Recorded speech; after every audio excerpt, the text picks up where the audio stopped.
time to grab a controller or insert your quarters into the horrors of gaming. Here we dissect a game or series that complements the rest of the episode. And welcome to the Halls of Gaming, the gaming portion of the show. And today, as Josh just said, while we were pre-episode live, which if you're on YouTube, you can come check us out every other Saturday live. We're covering a game called Murder House. By Puppet Combo once again. Like Josh said, second episode in a row that we've covered Puppet Combo. There's going to be much more of them in the future because at the last episode I didn't play Nun Massacre until after we did the episode. So I watched a couple videos, I understood the concept, but I didn't know how loud it really was until I played it. Yeah. This game, when we get to it, It's very loud. takes the fucking cake on loudness. Last episode was the nun, and I talked about it a little bit when she chases you, but it's that sound the whole time. Sometimes there's silence, but damn, is it loud. The voice acting is deliberate. We'll get there. Yep, All right, go so ahead. game name, Murder House. The release date is October 23rd of 2020. Completion time, 3 to 5 hours. Yep. Yeah. How long to beat, according to howlongtobeat.com. Platforms, everything. Yep. Microsoft Windows, PlayStation 4, PlayStation 5, Xbox One, Xbox Series X/X, and Nintendo Switch, and probably going to be on the Switch too. Yeah. More than Developers, Puppet Combo, shout outs, fantastic games. likely. Engine Unity, genres, and I'm glad to get to read it again, survival horror, slasher horror, and indie horror. Sheesh. Murder House follows a television news crew investigating the home of the infamous Easter Ripper, a serial killer believed to be dead, only to find themselves trapped in a real-life slasher scenario. The gameplay is heavily inspired by early survival horror games. Yep. It uses fixed camera angles, tank controls, limited saves, and deliberate movement to create tension rather than relying on action. Yes. Yes, the Easter Ripper functions more like a classic slasher villain than a traditional video game enemy. Avoiding him is usually more important than confronting him. Exploration and puzzle solving drive progression. Players search the house for clues and key items while learning the history of the murders connected to the property. Holy shit. The visual presentation is a huge part of the experience too. The low poly PlayStation era style isn't just nostalgia.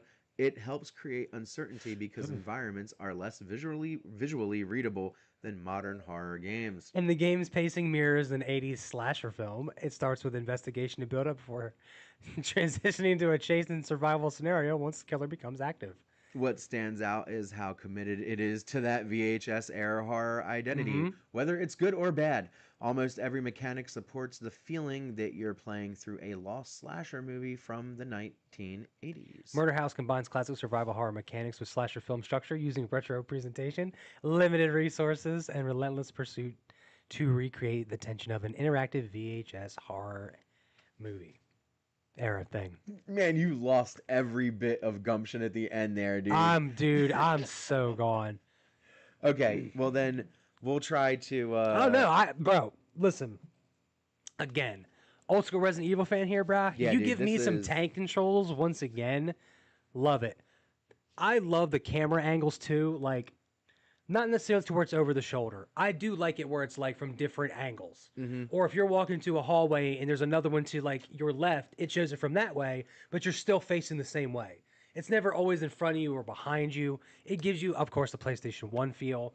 Yeah. The fact that it's got, again, the quality of voice acting, as in like the audio part, is a little rough. Whether you have on like the best headset or earphones or whatever you got, whatever, those things, and your audio stuff, it can be a little rough. Like you're definitely gonna have to like, dude, kind of be uncomfortable with that volume.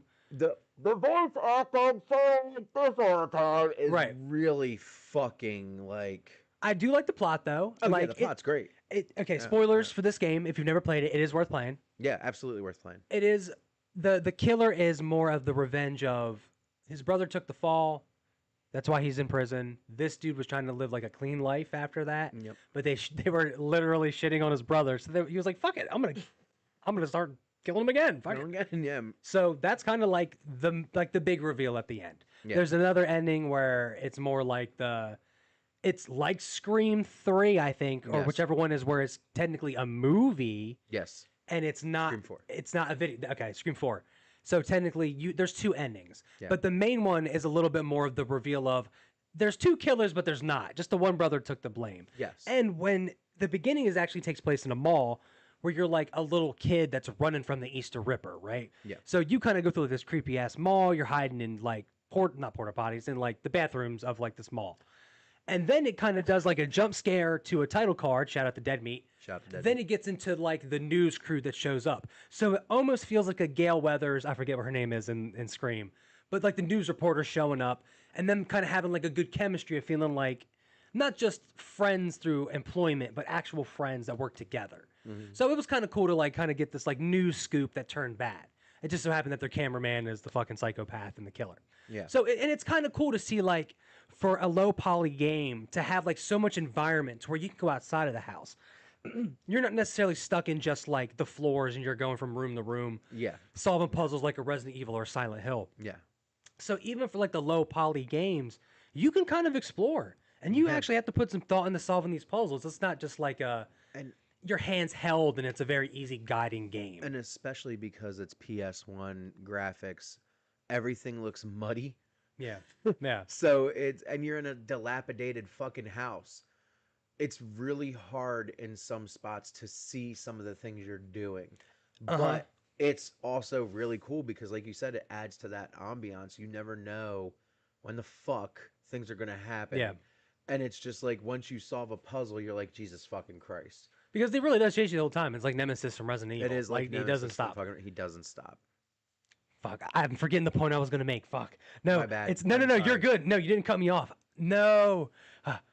Hold on. It's about the bad guy. It's about the Easter River. Nope, I completely forgot. Was it the way he killed people in the game? Nope, don't remember. But it's a very scary. But it's a very scary design. Oh, I was gonna say, got it now. Haha, bam. What's the opposite of Uncanny Valley? Because it can be that like that horror fits because of the way like the faces look on the character models. Yes. It's almost like looking like a 90s video game Yes. can still be scary visually without having to be super HD, like look how spooky they look in their eyeballs. Like Yeah. I feel like Requiem for Resident Evil kind of relied on like the eyeballs and first person shots. This can feel scary with just like the old school controls that we were used to growing Yeah. up and shit. Yeah. So I feel like it works well. Shout out to fucking Puppet Combat, man. They brought back like retro style gaming, but modernized it, even with tank controls, if that makes sense. Yes. Yeah, it It's does. fantastic stuff. Shout outs. This is a great game. I remember It watching is. playthroughs of this back in the day, and I Yeah. bought this shit because it's on PlayStation. So fuck it. It doesn't have a platinum, but why not? I think it's $11.99 right now. I But- believe it's even. It might be a little cheaper on like the premium stuff, but I don't know. Okay. But that being said, I do think that the game is 100% worth the $11. Yeah, for sure. 100%. If you can spend 70 for a game, Yes. this is worth $11. And I think if you're going to go money for value, which I always have a fucking issue with because people spend $5 on a fucking coffee or $6 on a coffee. Yeah, seriously. And you're going to sit here and tell me that you don't get value out of a 3-hour game. That you can spending replay $11. multiple times. So you can Why not? spend, yeah, exactly. Speed run it. I don't understand that concept. I'm with you. I'm not going to grade it based off of the money value, I guess you could say.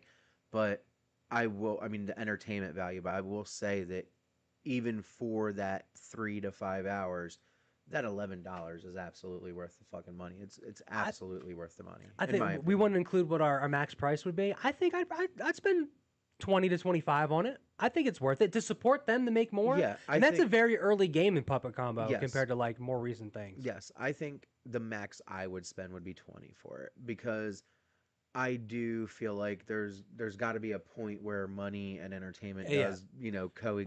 With the as a two happy endings, medium. I would spend the With extra the two, 5 right? Okay, with the for two replay endings, value. I understand your point, and I think for me it would still be 20. 20. But that's a damn good price Fuck yeah. for a game that's Isn't even a whole shift that's at not work. even a whole shift at work. Yeah, No. exactly. So, I mean, I think it's a fantastic game. and I am glad that I played it. I'm glad that I went through it and did it because, like you said, the way that the eyes are just sunk in and it's one face. You And hear it's the just, screams, but it's the same face. It's kind of unsettling. It's weird, yeah, and The especially opposite of Uncanny Valley, bro. the opposite of Uncanny Valley because even when they get their heads chopped off and shit like that, it's still the same. It's like fucking Resident face. Evil. It's Little blood crazy. spurts. Little blood spurts everywhere, yeah. And I would like to say that too. It's a buy. It's a buy. It's a buy. Yeah, Yeah. it's just It's a buy. it's a buy. But they really went out of their way for a lot of stuff. Fuck yeah. The aesthetic is fantastic. The only thing I don't like, and you know what? I guess that's why I would pay $20 for it versus your 25. I think I would take $5 away because I understand that they were going for low quality voice acting. I totally fucking get it. But there's a point where low quality becomes just fucking stupid. And I think that they went a little too far with the low quality voice acting. I think for me, I think why I dealt with the voice acting okay because it was just that. Sometimes for the music, I felt the same. Right. For me, maybe it's just me with my reaction to music. It started to make me feel a little nauseous because it was just the same blah, blah, blah. Yes. And if you're lost or kind of trying to find it, or you like to explore and find notes, maybe it's the Resident Evil in me. Sometimes it can be like, oh my goodness, my ears hurt, and you need like to take a breather. That's probably the only like complaint I would have is a little bit of the sound. Is I still appreciate it, and it's better for the more recent one. So it's not Yeah, like no. yeah, of course. As I said, the voice acting was deliberately done Right. bad and But loud. sometimes it's a bit much. But it was a bit much for me, yeah. And then Yeah. for you, it was the music. So it's got a couple negatives. It's not like it's the best game, like he said. It's tank control, so if if you're not comfortable with that, comfortable with that, you're not gonna like Right. it. But for us, definitely a buy, A buy. especially if you like tank controls, especially if you like PlayStation 1 type graphics, especially if you like a well-written story. and you're not so worried about like your HD shit and needing to see every polygon and frames. It's Just enjoy it. perfectly fucking fine to just enjoy things for what they are. And it's a good game. It's a damn good game, yeah. Super Little solid. snack. Little snack game. Little snacky game, yeah. Little snacky game. That was the Horrors of Gaming. Yeah.